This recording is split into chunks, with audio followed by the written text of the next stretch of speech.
Auburn's playing Baylor. Oh, man, something's going to go terribly wrong for someone. This is a Friday night, 8 Eastern time kickoff on Fox. Does Brando have this game? Does Uncle Tim? I think Uncle Tim has this game. Saw someone hating on Uncle Tim today. Shame. Shame and scorn on you.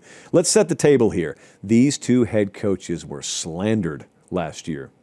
Dave Aranda was all but fired, and then he had the audacity to win. It was like Billy Napier light out there in Waco. And then Hugh Freeze, of course, last year, listen to this. This is a paper popper, I think, of a stat.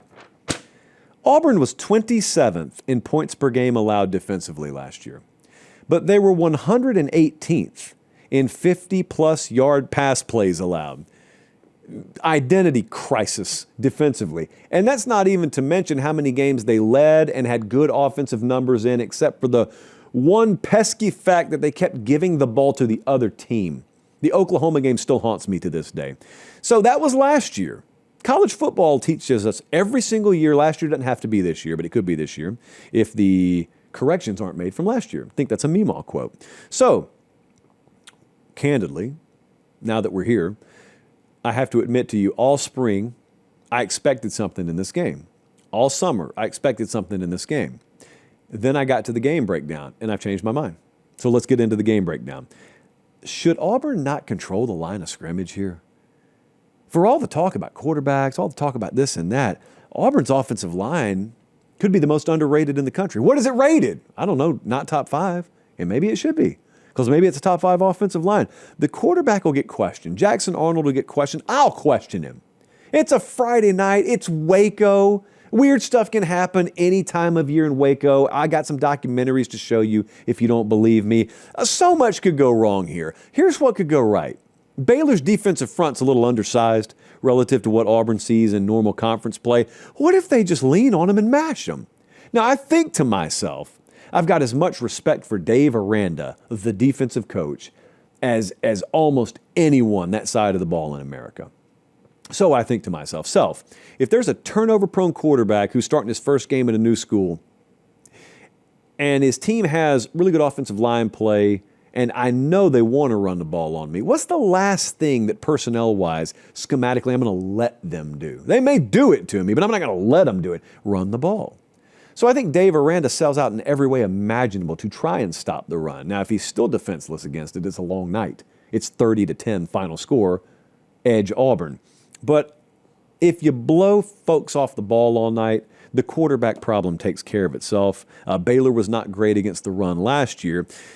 So that's kind of a non-negotiable. Like, I got to find that out. And if we start seeing that line of scrimmage move consistently Auburn's way early, we'd probably go find something else to do in the second half. However, that is not the way that maybe this will play out. So then the next thing becomes, how big is the edge at quarterback? We think Baylor has the edge at quarterback. Sawyer Robertson, it's pretty safe to say edge goes his way if it just comes down to a quarterback versus quarterback matchup. Now, if you've ever watched this game, you know they're not on the field at the same time. So that's not necessarily what it comes down to. But, hey, wait just a second.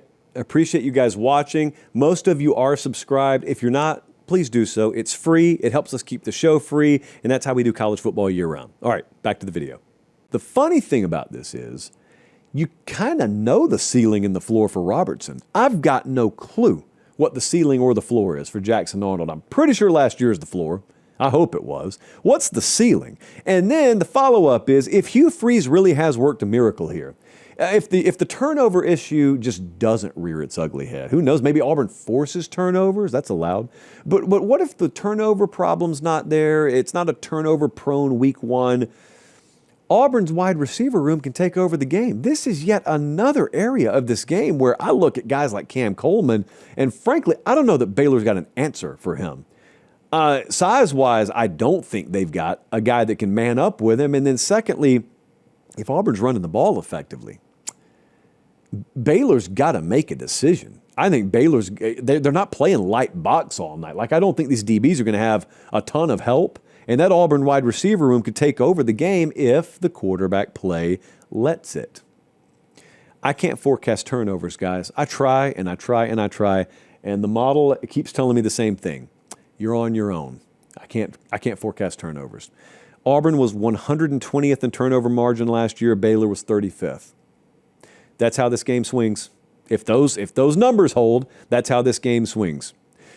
Can Auburn game script to avoid the high leverage spots? In other words, are there a bunch of moments Friday night where you go, oh, or is it just, I'm comfortable, man. I'm sitting here in Alexander City, Alabama. I'm out here on Lake Martin. I couldn't be happier with what I'm seeing. Auburn's got the talent edge. So if talent wins out, Auburn wins out Friday. I got to be honest with you. Let's take a look at what the model thinks. The FanDuel number right now is Auburn -2.5.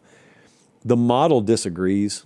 But you know what? The model disagreed with me on Iowa State, too, and I was emphatically right on that. Auburn's going to win this game. Auburn's going to go into Waco, Texas on a Friday night.